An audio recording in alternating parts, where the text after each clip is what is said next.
Sir sir ఇప్పుడు మీకు అర్థమై ఉంటుంది సార్, మా ముఖ్యమంత్రి గారికి కూడా అర్థమై ఉంటుంది ఎవరు ఫ్రస్ట్రేషన్లో ఉన్నారు అనేది. ఎవరు ఫ్రస్ట్రేషన్లో ఉన్నారు సార్? శ్రీహరి గారు ప్లీజ్. కాదండి ప్లీజ్ ప్లీజ్ సార్, మీరు ఆపారా సార్? ఆపిన ఆపిన ఏం ఆపినందుకే ఆపింది మీరు సార్? మాట్లాడుతున్నారు. ఆయన మాట్లాడిన తర్వాత ఆపడా సార్? అరే ఒక మంత్రి సార్, ఒక మంత్రి గారు మస్తు ఏంది సార్, మస్తు ఏంది సార్, మస్తు ఎక్కిందని మాట్లాడింది సార్. ఒక మంత్రి గారు శాసనసభలో మాట్లాడవలసిన భాషనేనా సార్ అది? ముఖ్యమంత్రి గారు దీనికి ఒప్పుకుంటారా సార్ ఇది?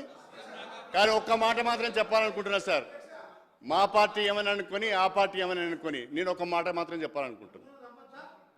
నేను ప్రస్తుత ముఖ్యమంత్రి రేవంత్ రెడ్డి గారు పూర్వాశ్రమంలో మేము ఒకటే స్కూల్లో చదువుకున్నాం సార్. నేను సీనియర్ స్టూడెంట్ సార్, ఆయన జూనియర్ స్టూడెంట్ సార్.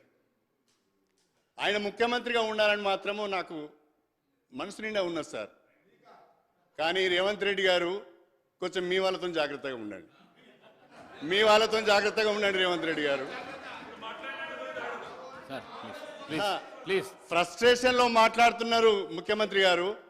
మా వైపు నుంచి మీకు ఏం ప్రమాదం ఉండదు, మీరేం మా గురించి వరి కాకండి, మీ వాళ్ళని జర జాగ్రత్తగా చూసుకోండి. ప్లీజ్ ప్లీజ్ మీ వాళ్ళని జాగ్రత్తగా చూసుకోండి. శ్రీహరి గారు ప్లీజ్ ప్లీజ్. అధ్యక్ష